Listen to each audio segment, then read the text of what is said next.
The Bodhi tree stood tall, its branches embracing the gentle sky, leaves whispering ancient truths in the warm breeze. Under its shade, the Buddha gazed at his disciples, his eyes serene, his presence anchoring the restless hearts before him.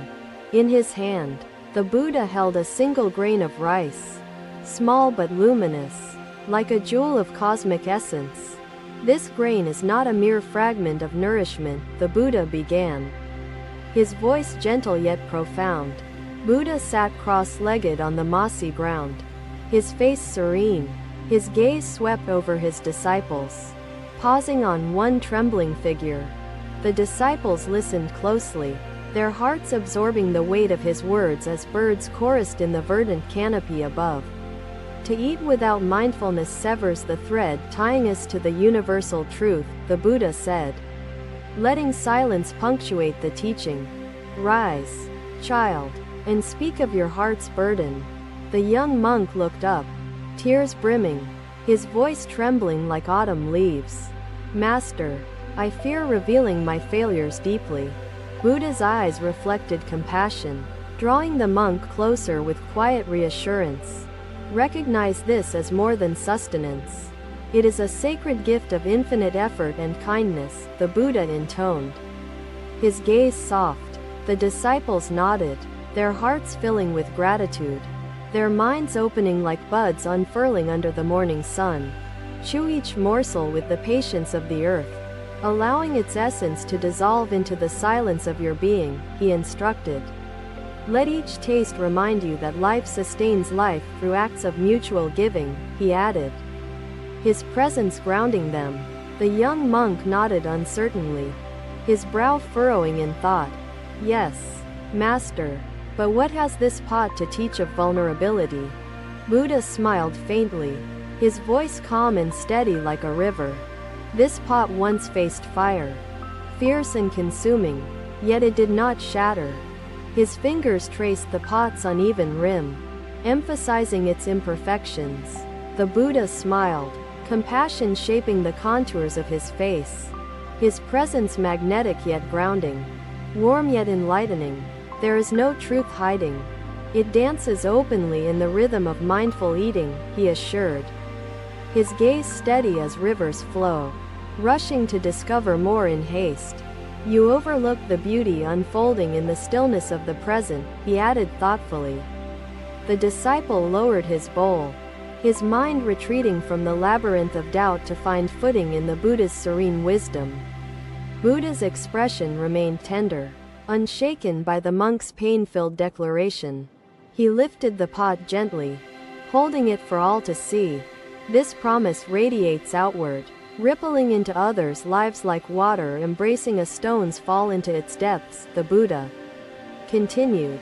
The disciples grasped his teaching, their spirits enlivened by the profound simplicity cloaked in the elegance of his words. Buddha's gaze rested on the speaker briefly, wisdom glinting in his eyes.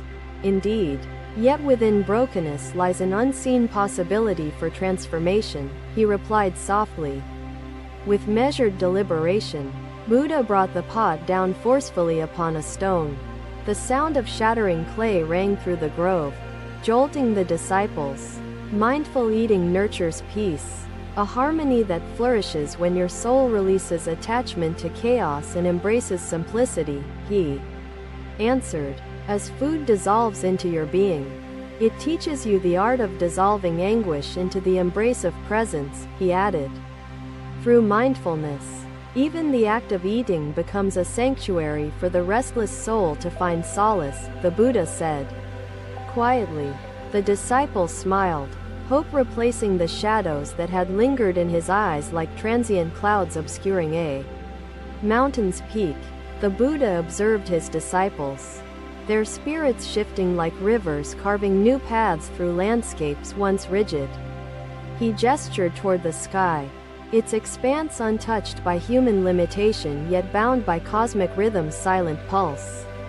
This artisan practices the ancient art of kintsugi, repairing pottery with golden seams, Buddha explained, motioning for the artisan to begin.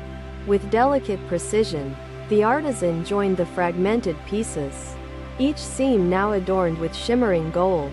The disciples felt the gravity of his teaching, their hearts yearning to carry its wisdom as light carries warmth.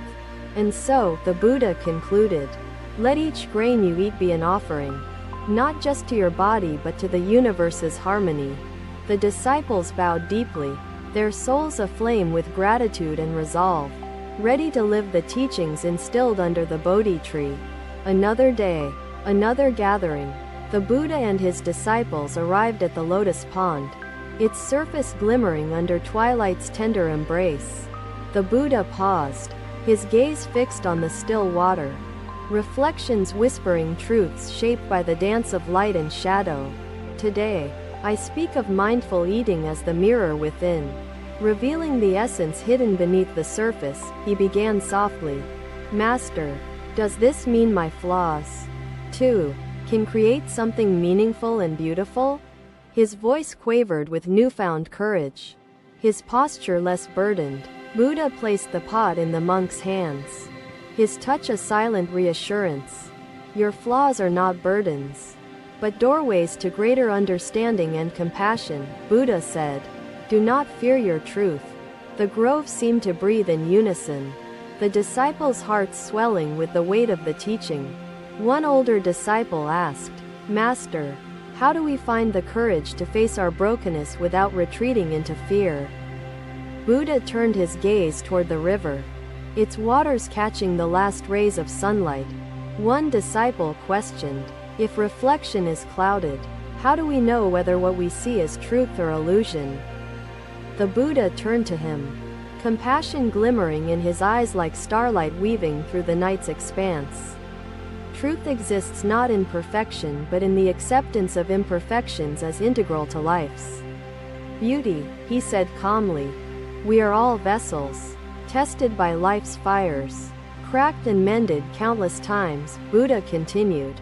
The disciples watched him intently, their minds and hearts opened like lotus blooms. "Observe the ripple," the Buddha instructed, his gaze steadfast. "Its distortion holds meaning.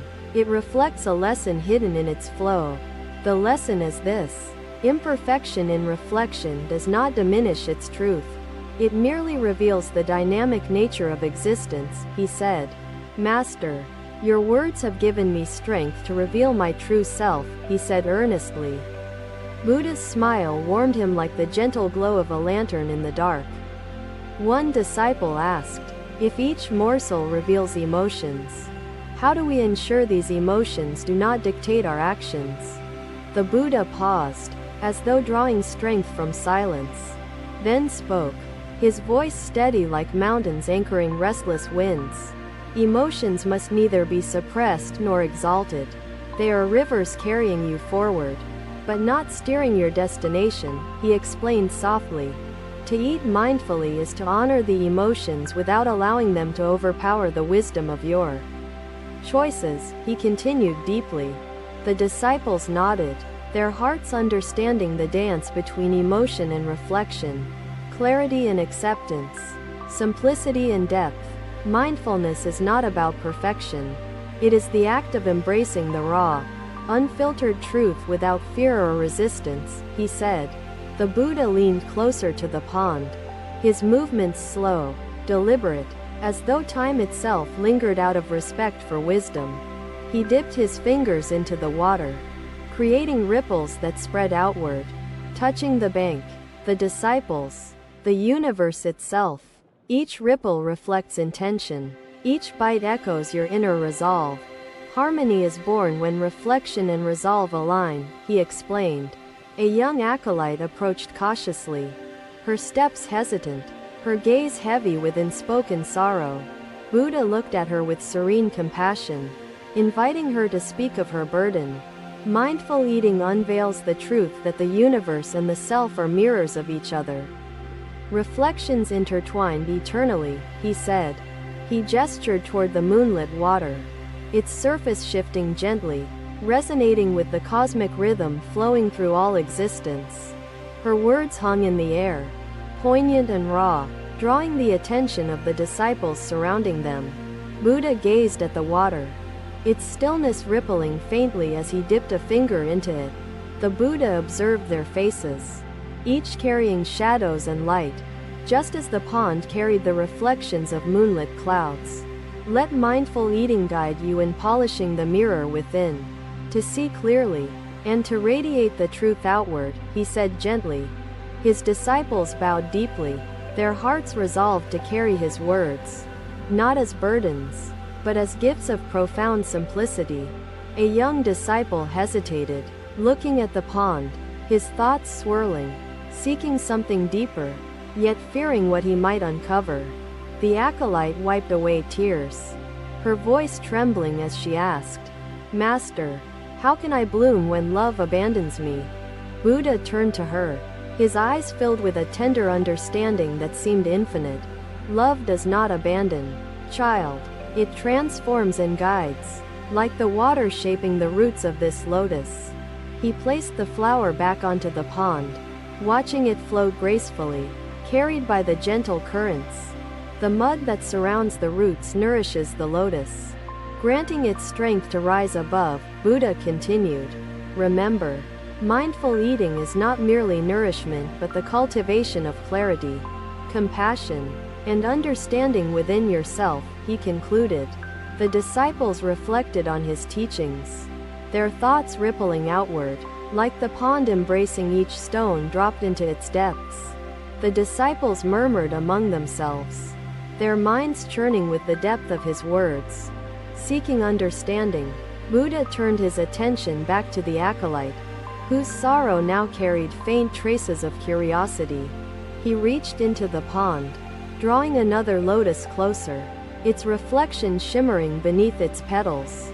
"Do you see how the reflection dances with the light, shaping itself without resistance?" Buddha asked gently. The acolyte leaned forward, studying the flower and its mirrored image. Her brow furrowed slightly.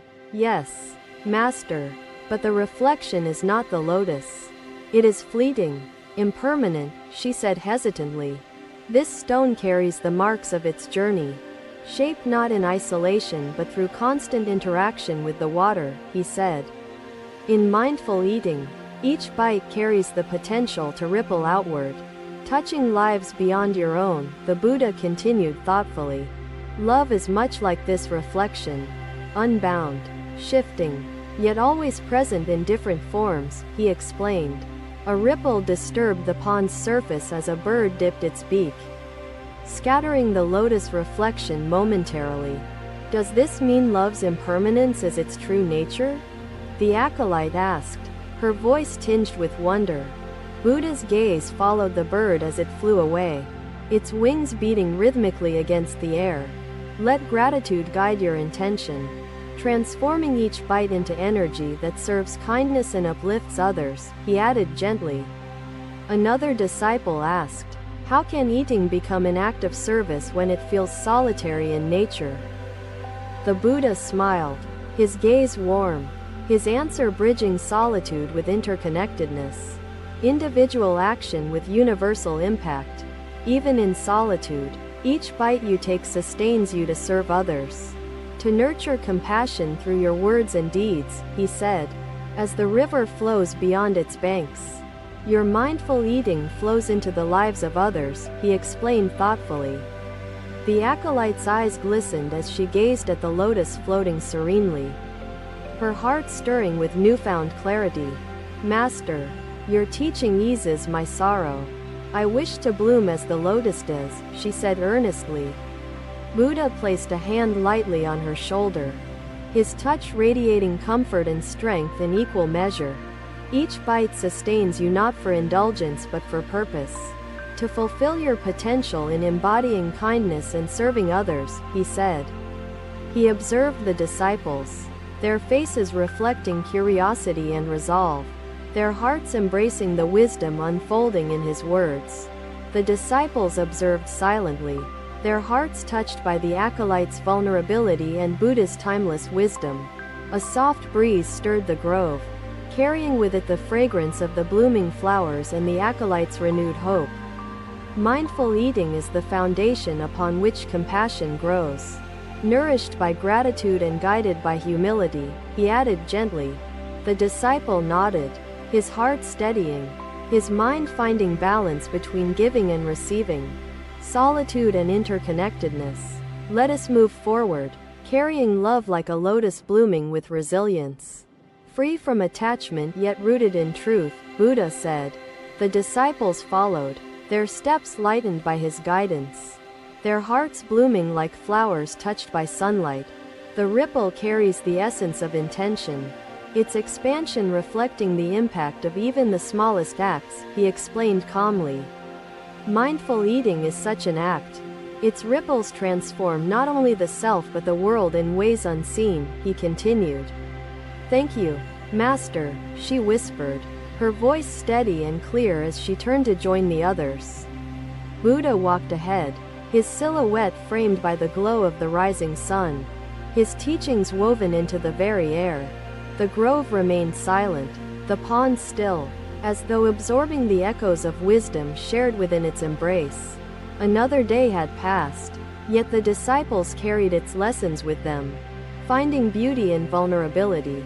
Another day, another riverside, where the current murmured its endless song and the trees swayed gently under the morning sun. Buddha sat upon a rock near the riverbank, his robes blending harmoniously with the earth's hues.